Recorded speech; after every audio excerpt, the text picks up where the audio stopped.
thing for a lot of junglers here, so they might try and take it over the Gragas. I still think the Rek'Sai Gragas are the two main picks though. Pick and bans, Morgana against Hylissang. I feel like I've seen it before, and I think it's gonna happen almost every single game the Unicorns will play this split. Yeah, Morgana is actually one of the hidden gems here in Europe. Not one of the most picked or played, but 11 wins, 2 losses. That is a fantastic win-loss ratio. And I do want to quickly just circle back to the Gragas, because Cabochard is still playing it top lane for Gambit. True. If it gets locked in early, you don't know which lane it's going into. Maokai was taken away from Chachi. Let's see how UOL reply. And the thing about this Gragas top lane here, it's a strategy for Gambit to have flex picks overall here. We've seen Fizz, Gragas. I mean, there's been multiple picks. Lulu has gone support, it's gone mid lane, it can even go top lane for them. And it's something they have done now over the last few months. Honestly, they did it also in Spring Split. Let's see if it's going to be a factor. They tend to leave a lot of OP picks up here and try and more target ban. Morgana here against Hylissang, Cassiopeia against Power Weevil, not considered an OP pick at all. So once again, the likes of Kalista is open, and that's not a Forgiven champion. Well, we'll find out if it is. Something that has been a Forgiven champion was that Corki. 3 games in a row, 3 games undefeated. Forgiven's doing a lot of work expanding that champion pool. It was also a very high priority on red side for Gambit yesterday. With Fizz banned away, their first lock-in will be the Rek'Sai. Hey, you talked about the Gragas, how some teams have favored Echo over it. If you do ban one of the tier 1 junglers and the other one is left open, you should always expect it to be first pick. That does mean, of course, the Unicorns have plenty of picks to go for. Alistar for Hylissang. He had a decent game. Yesterday he roamed around pretty well, and Morgana has been banned away. But then he loses some of that pick pressure we normally see when he plays these skill shot champions that can really set them up like Thresh, which could also be a go-to pick for him. Let's take a look at what else is available. Alistar, as you mentioned. Kalista Alistar was the combo that Unicorns locked in yesterday. Looks like they might be changing that recipe up. Fnatic did the Sivir, H2K did the Sivir, Unicorns doing the same. I think this, in terms of overall team synergy, is the best 2v2 lane you can have. It's hard to remove Kalista there, because Kalista you can add her in as well and you have an insane carry.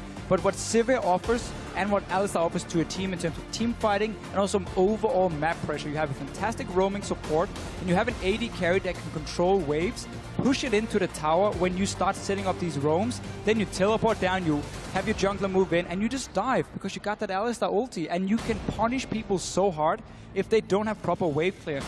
Corki would be my expected AD carry for Forgiven. The Bard Corki lane is pretty good at pushing out as well, and that should be able to stop an Alistar at least from getting into the situation where you can dive them. And of course that was the combination that Gambit did run yesterday. It looks like it'll be locked in today, despite 5.11 having those small nerfs to Sivir's ultimate. Okay. Not making big changes, and actually we're going to see the Lucian locked in here for Forgiven. So let's just very quickly talk about why he's switching over.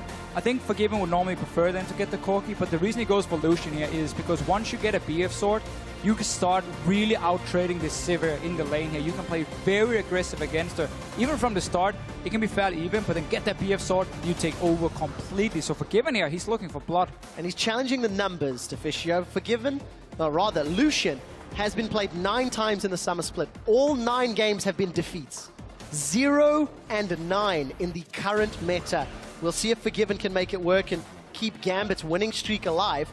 The Unicorns of Love are going to be looking for their mid laner, top laner, and jungler to round out their composition, and as per usual, should leave that mid lane pick to last. Yeah. And we'll find out what they're going to decide to lock in. Chachi will be getting the Ninja once more in Shen. He had a very good performance yesterday against SK Gaming on Shen. The flash taunts he managed to pull off time and time again was beautiful, and I understand why he's going back to it. We've seen it being fairly strong throughout the day here on 5.11 as well. Not going for Lee Sin for Kikis, but Italy also a pick we've seen quite a few times. It's once again, for me, when you have this Sivir, with how easy you can start setting up potential poke situations, Italy then starts shining a bit more, and she can also challenge the Rek'Sai in the early game. So where does Cabochard go with this? We've seen Na into Shen twice, actually. Yesterday, Chachi's Shen got bullied around by Freddy's Na. Made his life a little difficult, and we'll see whether or not Cabochard wants to go that route. Alternatively, Lulu is locked in. That's going to be for Betsy in the mid lane. Maybe a harder carry here for Gambit. So Gambit looking to put together a very aggressive team composition as the pony has been secured. Yeah, this is super standard for Gambit in what they like to do. They put Betsy on the more supportive mid laners. We have then a third carry in the top lane for Caboshot, as we always talk about how get him fed early on with your Rek'Sai. This 2v2 they're gonna have with Rek'Sai Hecarim and the Ignite as a summoner spell is gonna be insanely strong for them up in that top lane. And Shen won't be able to deal with that in terms of fighting. So Gambit once again 3 carries. In a sense, I'm gonna even add in Lulu, even though we know it's more utility based. I want to see though what Forgiven can do on Lucian, because he didn't go for the Corki. He was expecting Unicorns to have more hard engage, so you wouldn't get to set up your poke, and also the Corki into Sivir is a bit of a tricky lane due to the spell shield. Can he do well in the laning phase now on this Lucian? Can he become a carry? Because you always have to worry about that 500 range and all the zone control of an Alistar, of an Orianna ball, and the Shen taunt, even the taunt flash that can come in from Vizicsacsi. So it can be tough for Forgiven to deal damage, but that's why you have the likes of Hecarim in the top lane as well. If there was anybody that was going to be able to position correctly around that or react to those flash taunts, it's going to be Forgiven, something that Crepo likes to talk about a lot, the aggressive positioning and aggressive dashes that we see out of Forgiven. So we'll see how it works out. We did see that Orianna locked in for Power of Evil. I'm still not 100% on board with these scaling champions. When you have a player like Power of Evil who has the ability to be so impactful, I just feel like you're banking on the late game too much. But we'll see. I mean, Unicorns, they had moments that were good yesterday against SK. Yeah. However, they had decisions that were bad. Yeah. And that ended up costing them the game. A lot of them involved Power of Evil. On an Orianna, he was like flashing in, trying to get kills, ends up dying for it in the laning phase, in team fights. Big problem for him. So we'll find out if he's been able to rectify those problems. Hashtag GMB win or hashtag UOL win on Twitter at LOL Esports. We will take a look at your votes in game and see who you think will turn their fortunes around. Gambit's flag lit up as we load up onto the Rift. And as we've said, Gambit started the split looking shaky, now strong. Unicorns, the exact opposite. And let's talk a little bit about what Gambit has done so well lately here, and the way they like to play and like to build the compositions. A lot of it involves around the new coach, Sean's, who has a lot of focus on vision control and these rotations here, the macro play. And when you have a very mobile comp like a Hecarim, Rek'Sai, of course, with the tunnel, the global ulti, the Lulu with Whimsy, and a Bard as well to roam around, if you have proper vision, you can really create a lot of picks very easily and use that to snowball your lead. Let's see what's going to happen here. Forgiven, he's a smart man. He's just warded that bush here, not going to risk a taunt from a Shen over. Even notice how Vizicsacsi went down south of the wall. So in case someone had been standing there, you had to run into your own jungle to try and escape him, otherwise he would have taunted you. So Unicorns still remain grouped up. Gambit are going to respond. It's a battle of pings and wards, as it were. Caboshot's grabbed himself that flask, so we'll see if he decides to go for a camp in an early back or how he decides to spend his time. And Hylissang starting Ancient Coin on that Alistar. Maybe looking for a swap, or maybe just like defensively against that range support of Bard who really can punish melees. Definitely the last one, and he wants to get an early talisman for himself. Unicorns of Love here, their composition is built around the fact that they can start 5-on-5 team fights.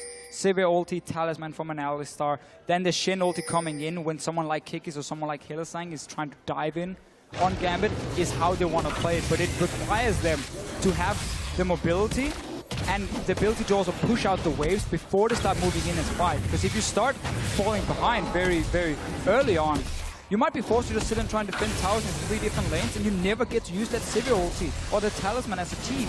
It happened earlier to, who was it? Rocket, who faced SK Gaming. They were just forced to sit and try and defend the side lanes.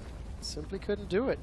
Got themselves put into that position. So we do see Diamond Prox moving his way through the jungle. Stole that red buff on a very cheeky invade, but gets away clean. Still got his own buff to play with, and we did see Caboshot picked up some wards and potions and teleported up to that top lane. He's already bullying Chachi around with that level advantage. And I really like when people take the ward from that camp to do level 1, because it allows them then to play super aggressive in the start of the lane. They can go in, they can start trading between the minion waves. You know Shin is going to stand there himself. I'm not sure how much farm Kabusha can deny from Chachi. Shen is a fairly safe laner in that sense. But the kill pressure, it's going to come from Kikis. Taunt the heck of him. Kikis then has to land the spear and do the most of the damage if they want to take him down. And funny enough, or expected, I guess, he misses the first one on the red shot. Remember, folks, the easiest shot is the one most often missed. And he gets the crab at the end of the day. He's going to be looking to invade. So look at Diamond's positioning, how he's been flying. This is a weird start as far as the jungle buffs are concerned. I would really prefer if Diamond just took the red buff, went straight to his own blue buff, secured that one, so there was no chance for Kikis to go in now and get 2 buffs himself, and also stay around this top side on the map. If you take your camps on top side, Kikis went for the first gank and he found nothing. He wouldn't have been able to really do a whole lot else and just back all the way down to the bottom side of the map, and he would have lost a lot of time. Now he gets a camp, even to go do some crook, and he can potentially gank. So we see both junglers getting both of the same color buff. And we'll see how their gank pathing works out. You did touch on the bottom half of the map. Vardex and Hylissang have been pushed in heavily by Forgiven and Gosu Pepper. Already a 10 CS advantage. And every time I've looked at that mini-map, Vardex and Hylissang, melee support is just being bullied around by Gosu Pepper. Yeah. It's not fun when your AD carry gets out-traded and your support gets out-traded. It's hard to do anything. Kikis, though, is around the mid lane. He's going to pounce over. Betsy with a defensive flash. Kikis is going to get that movement speed. He's going to move through. There's the attack into dissonance, and Kikis secures first blood, looking to sink his fangs into Rek'Sai. The Diamond's going to be able to get away, holding on to that flash. Unicorns on the board. Very, very good first gank here from Kikis, but also Betsy. Mistake in the mid lane and how he positions himself. He went close to that wall without having any wards on the other side, so very easy for Kikis to gank him. Didn't even have to use the flash. Diamond, of course, not nearby. He was just farming on his own. So first kill for Unicorns, and this is what they need. Yesterday, they tried the same gank. Power Weaver flashed for it, didn't manage to get anything. Then he got ganked himself and died, and got set really far behind. This time he gets an assist. Let's see, though, if Diamond want to go in and try and gank his Orianna while the flash is down. Yeah, and of course, yesterday was against Sven Skeren's Echo. Very ingenious pathing. Diamond's going to have to do a little bit extra work, but on that Rek'Sai has definitely got the capabilities early on. For sure. But look what Power Weaver's doing. He did the same thing before. Tier early, and then he goes into Morello and Normicon, so he's putting so much focus on stacking mana and mana region early on, so he can just sit and spam his ball here and act as a very safe wave clear, but it's setting him behind a lot in the mid game. It's making him very weak, and he needs that Seraph Embrace before he really starts spiking now on 2 items. And I think it's very risky on an Orianna because your damage is really not there. Well, maybe Power of Evil's got that item set stuck from AP Cog in the middle lane.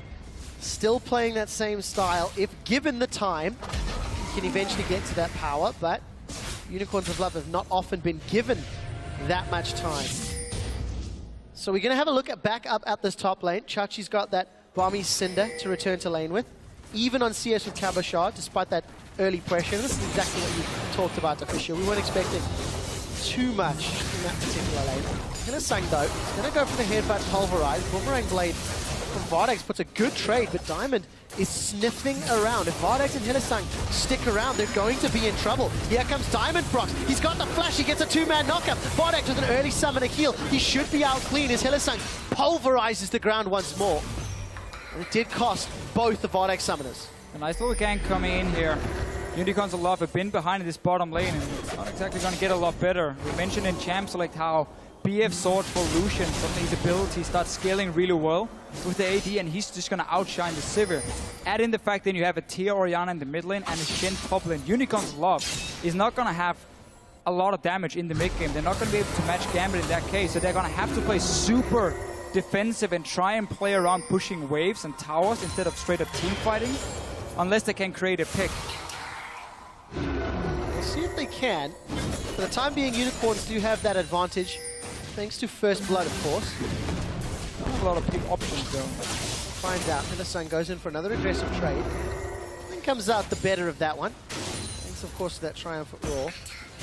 Big wave pushing up. And again, Forgiven and Gosu Pepper pushing heavily. 20 CS advantage in this bottom lane. The duo's working out for now. And once Forgiven goes back to base and gets that BF sword, then I want to see Gambit continue to play around this bottom lane. It's your strongest lane at the moment. It's where you know you're going to be able to push it into the Tower of Unicorns of Love again and again and again. Then, of course, you have to worry about the Shen.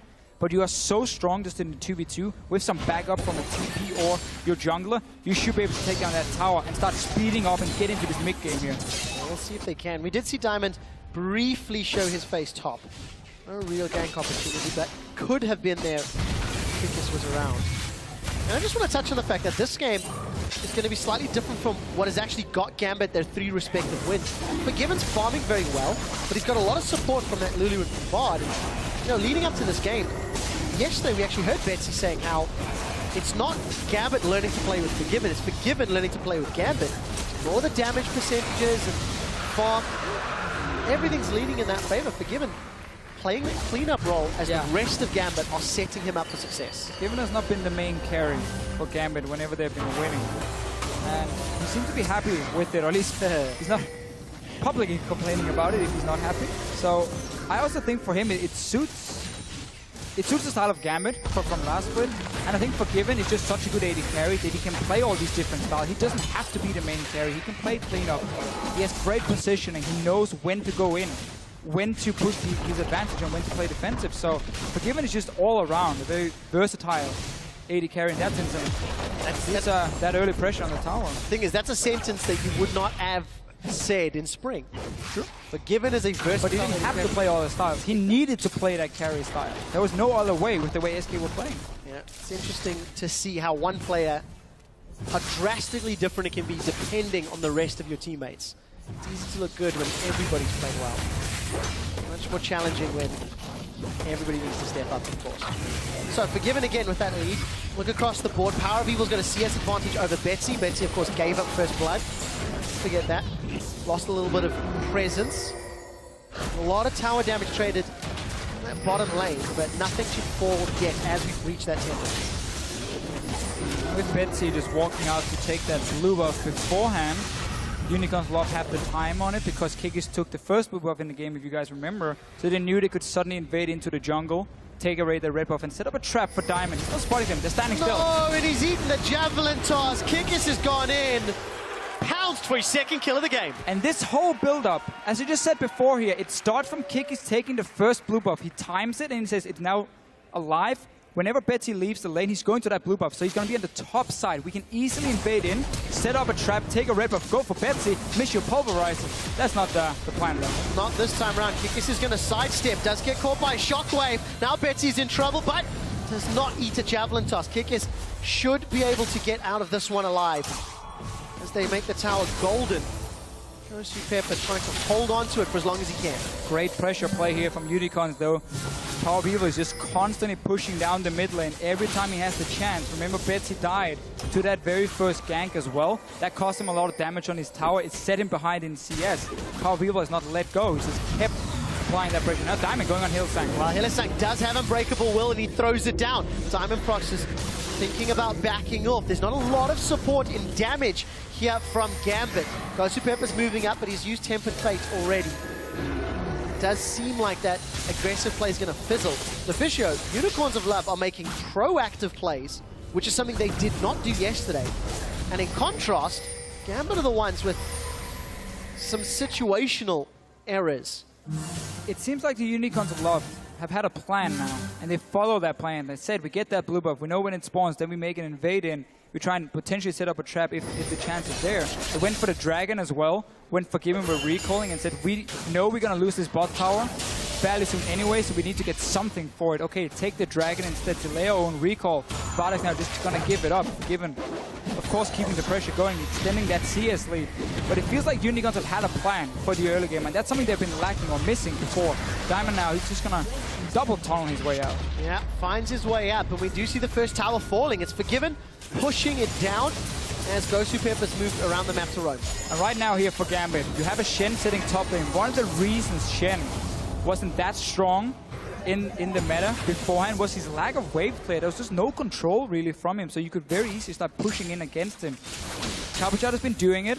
Now when you have a Bard and a Lucian, you can very easily swap your dual lane to the top side, take another tower. Chachi's not going to be able to defend it on his own, and then you just need Capuchat to sit in the bottom lane and stop URL from taking that one, and then suddenly you try and, once again, you speed up the game. You say, no more laning phase.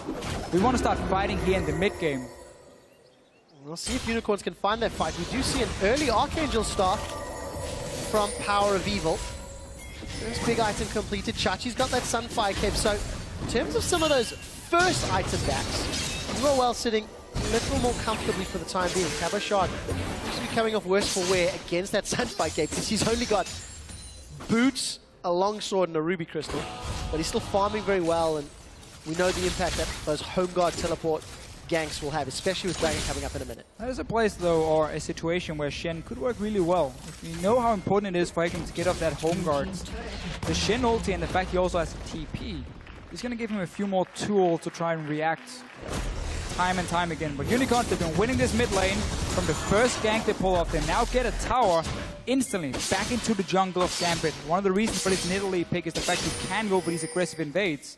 Kick has been spending more time in Diamond's jungle than his own. And what a difference from yesterday. Unicorns tried that mid lane gank, it didn't work. And Kikis got invaded upon many, many times. It was Power of Evil that got pressured, and Kikis couldn't fight. Of course, picks and bans has something to do with that, but Unicorns going to be sitting happy. We're getting close to the 15-minute mark. And to just talk a little bit more about how Gambit seem to be interacting is in terms of 20 minutes and later, the farm priority in who gets those side lanes, who gets those minion lanes, actually favors Cabochard and Betsy. Yeah. Forgiven is lower down the priority list. In spring, he used to be #1 out of 80 carries and picking that up. And that is right now, like #1 by far. He's #9. Every other 80 carry, barring one, picks up more CS after 20 minutes than Forgiven does. As a team decision, as a farm priority, and how the teams are playing the game. It's the change we keep talking about. Gambit also is a team that doesn't necessarily feel like they have to get these early dragons, and I quite like that, because if you can get early towers instead, completing an item is going to have so much more value than getting 2 or 3 stacks from a dragon. And as long as they manage to go in and stop URL with the potential goalie they're going to build up if they keep taking down towers, they're going to be able to match them at the 3rd or 4th dragon anyway and fight for that one. Top lane here, we talked about how they could swap Forgiven up there, push it in very easily. Already gotten the first tower, and now mid lane is the last one. URL has sent too many members to the top side already to defend this one. All 5 of them now have to run down to try and stop the push on mid lane. Now let's see if they can. One thing I do want to talk about is just how many wards are on this mini-map. Gambit have littered the top half of the map from that previous invade, and Unicorns of Love, they've got some pretty good deep vision down to Gambit's top half of the map. The area that's somewhat lacking is ironically Cabochard, who's fairly extended. He does have information to work with. He knows where his opponents are. Telesun going for another invade. Kikis, Javelin toss. Gonna be late. Blocked by smaller Sentinels. But there's those wards. You can see Unicorns of Love. They've got vision on Betsy. They've got vision on Diamond. They're working with information. That is where Unicorns have played really well around this mid lane here. Around Power of Evil. Getting off to a great start. Let's just see what the next item is for him. Yesterday was the Morellonomicon, because you really want that cooldown reduction for yourself. Obviously, he just had the goal once he went back to complete that Seraph, and then you go straight for it. That's often how it goes with these items for professional players. There's not always a specific reason for the order that gets. It's also depending on how much gold you have when you do back, if you manage to complete it or start building towards a new one. Now, though, they have been able to respond, getting down towers as well. So they've done a very good job reacting to Gambit and saying, we don't want to team fight you. We're just going to try and stick it to the laning phase and get objectives instead. They're going to be matching toe for toe, blow for blow. Unicorns with a very, very small lead. Not something we've said before 20 minutes, much this split. Unicorns of Love have traditionally been down and pulled it back because of those scaling team compositions. This time around, they've got the Dragon advantage, they've got kill advantage. They've also had pretty decent jungle pressure onto Diamond, coordinated and with numbers. Power of Evil Gonna respect the Tempered Fate and flash away. Does that give up control in the middle lane? Well, he still had the wave plane, still full HP. He just flashed instantly, didn't want to take any chance. So no, he should be able to defend it. Obviously, Gambit might be able to make a follow-up play. But the coordination you just talked about before, that's the thing. What Unicorns of Love normally do is they take very risky plays. And they don't really calculate in, okay, what's the reward here? Or how risky is it? Is there a chance we might give up 2 or 3 kills? And so on. No, they just go for it anyway. They react on the fly. They say, I can go for this one, and everyone follows. That has really been a problem for them, because it's been too easy for other teams to react and counter it. This game here, even though they've been invading in, taking buffs, you know, diving a few times around the mid lane, it's been low risk, because they had information on Gambit, they had the pressure in the lanes, and that's a change. But it's why Unicorns right now are ahead in this game. We're getting closer to 20 minutes. Getting closer to pressure on these mid towers from Unicorns of Love, or the bottom tower from Gambit. Those are the last outer turrets remaining. And traditionally, once those fall, then the deep wards become even more prolific and invade. See which team manages to make it work first. Vardax, however, he's down on CS. Vardax is down on CS versus Forgiven, but Power of Evil is up. So let's see who's going to have a bigger impact. I'm happy taking that one. I'd rather have my Orianna being ahead in farm than my Sivir. Vardax can offer enough with what he has at the moment, and you really want this Orianna, especially when you go for Tier Morel and Omicron, to get into that late game. And Betsy... Oh, Betsy's going to be in trouble. Wild Growth comes up. He's going to be able to flash away. That's a 2-man stun from Gosu Pepper. Cosmic Binding saving his mid laner's life. And they get away cleanly. Alright, so Gambit once again getting ganked in the mid lane. Betsy forced to flash away. Unicorns keeping very good control around this lane again and again. The next dragon is where we're going to have to see if Gambit want to start taking a fight. Otherwise, Unicorns might be able to just sit back and wave play with Orianna Sivir for a lot longer and get to that late game point for Power of Evil. Betsy definitely felt the threat of that Unicorns of Love champion, much like Diamond felt the threat of the Wraith King. We did see a brief glimpse of Cabochard up top. He's picked up that Trinity Force now. Got to be feeling a bit more comfortable. Forgiven's getting closer to his static shift. Remember, Betsy, no flash, so if he does get caught by Helisan, should be enough CC or damage to take him out. I want to see the setup here from both teams around the dragon. I would love to see a pink ward where Vardax is right now. He just walked into the small bush, but on the other side of the wall, they're near the mid tower of Unicorns of Love, because it's going to stop Cabochard from having that wall to TP to, and it allows you to get a potential flank with your own Alistar by moving down there and denying all that vision away from Gambit, because it's going to be about, you know, this next dragon. If Unicorns keep getting them, suddenly we have that potential 5 dragons.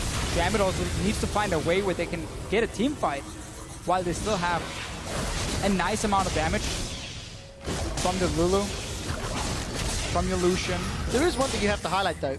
If team fights break out and go a little bit messy, Gambit has way more damage to play with on the condition they don't get hit by multi-man shockwaves or multi-man knockouts. It's what we mentioned with the Shen top. I mean, that's of course what you sacrifice. He doesn't really add a whole lot of damage. So you need your AD carry and your mid laner to provide it. Gambit is running the triple threat complex. He's so often in Europe, even also with the Rek'Sai. So that's why. 3.5, let's agree on that one. And look here, Gambit, they're around the dragon. They want to fight for it. Back in base, we have Cabochard sitting.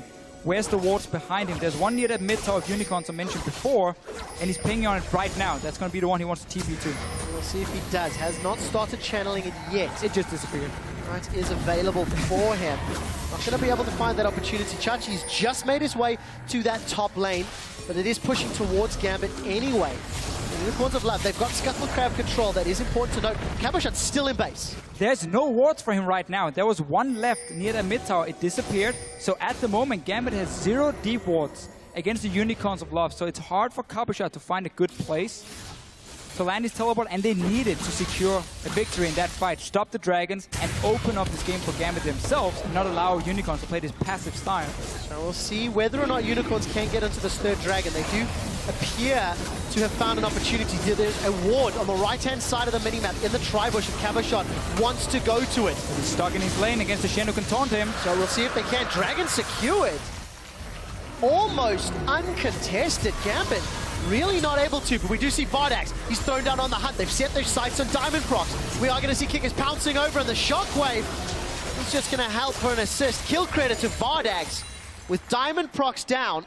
Are they going to go to Baron?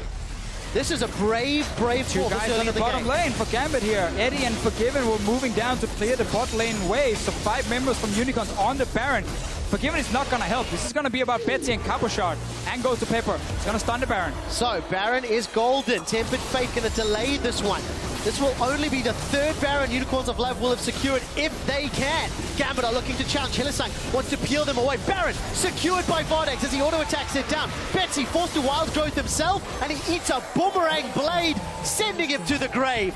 Gambit have lost Baron and Betsy, but they have taken 1 tower, and Chachi's going to defend. Yeah, and Unicorns have a way in the top side. They even go for Cabochard. Cabochard's in trouble. The Cougar's on his back, on sort of shadows to get away. And he does manage to make it out, but Unicorns with Baron-empowered minions are looking to accelerate this game at 23 minutes. Love the play here for them. Everything around that dragon here was set up with the pink wards. There was no wards from Gambit behind them, so there was no good way to teleport. As soon as Cabochard showed himself in lane, they just started. They know Chachi can just taunt him. If he tries to TP, no chance for Gambit to fight. This game here has been played very slow pace from the Unicorns, but it's been all about the mid lane and that control they've set up to invade in and stop Gambit from making any aggressive plays. And talk about the tools that Unicorns now have. Not only do they have Baron, they have Stand United and Teleports available for Visit Chachi. So many ways for them to press their advantage. Here's this Baron fight once more. Baron fights. Betsy is like, okay, maybe fight's a strong word. I'm gonna try. I'm not sure what he wants to try, but he's obviously just gonna go down. Baron goes down as well, Forgiven to try and trade it for a tower in the bot lane. And Chachi in this game here, not a single ulti.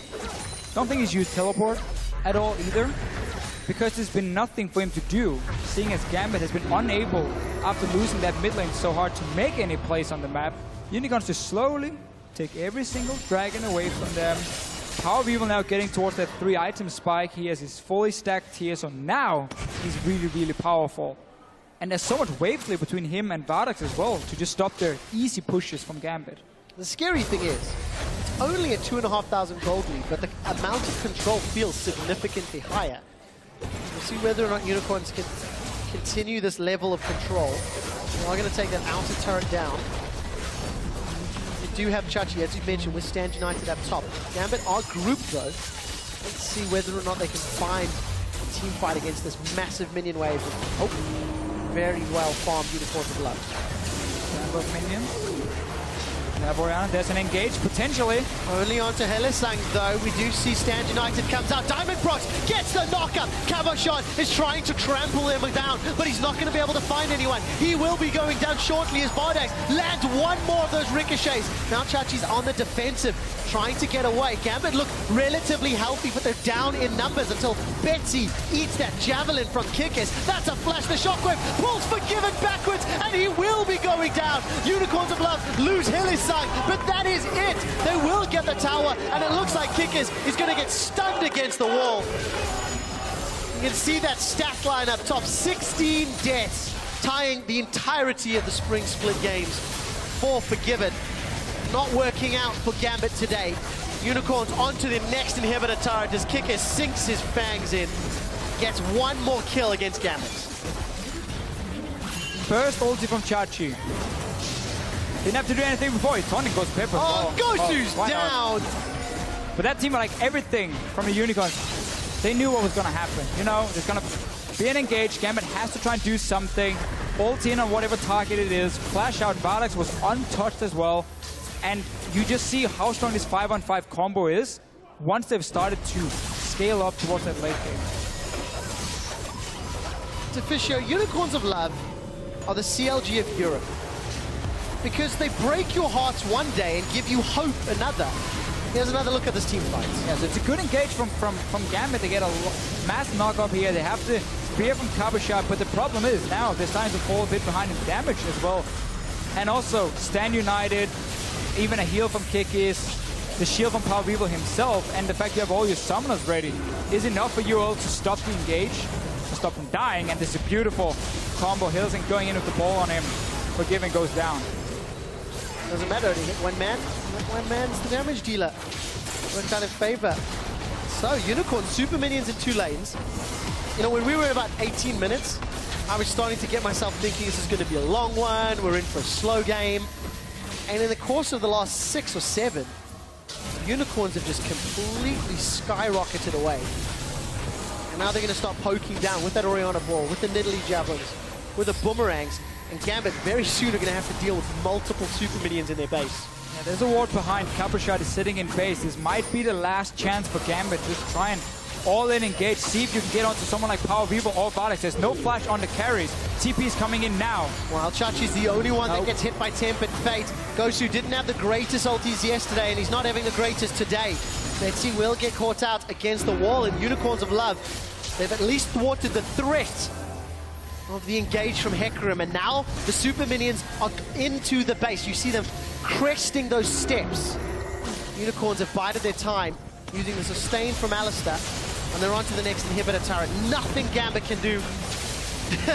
Hylissang hates those minions, knocks them up in the air. All 3 inhibs are down to Fisio. So many super minions, 5 guys from UL as well. They got Diamond. While Diamond's going to be dropping Javelin in the behind. Unicorns get kill number 10. They're onto the Nexus turret as Gosu's being zoned away. One is down. Supers are going to help on the next one. And the Unicorns of Love will break their losing streak to take down Gambit and go 4-4 on the splits.